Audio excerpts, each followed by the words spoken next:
Ciao a tutti, eccoci qui con il secondo episodio della rubrica Venezia 1600 e eccezionalmente ci troviamo nelle sale storiche del Palazzo dell'Aeronautica per l'allestimento della mostra Ludovic al tempo della committenza aeronautica. Una delle opere della mostra è proprio un bellissimo manifesto di Venezia di Ludovic e ve lo illustrerò qui proprio in diretta. La mostra ci permette anche di poter ammirare da vicino il bozzetto preparatorio del manifesto che ci è stato gentilmente concesso dall'Archivio Galati.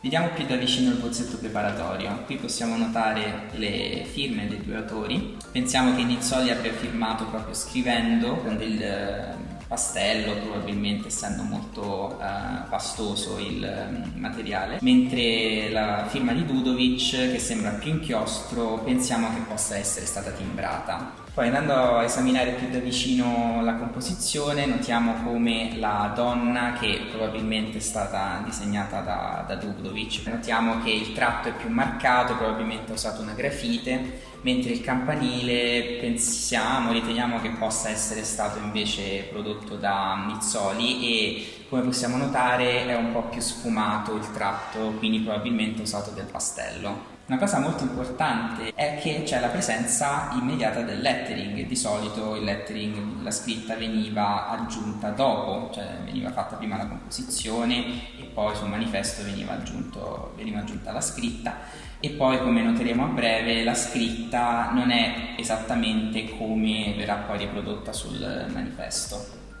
Eccoci qua con il manifesto vero e proprio. Sappiamo con certezza, grazie a questi loghi, che comunque è stato commissionato dal Comune di Venezia e anche dall'ENIT, che sia stato stampato dalla stamperia Scarabellin. Molto probabilmente è stato commissionato come un manifesto pubblicitario per promuovere il turismo, soprattutto in epoca fascista, ma non solo un turismo nazionale, anche internazionale, perché abbiamo anche altri manifesti con la scritta in diverse lingue come Venedig Lido, Venice Lido. Nel manifesto possiamo ammirare questa donna in costume da bagno in cuffietta che si sta letteralmente per immergere dentro la bellezza di Piazza San Marco.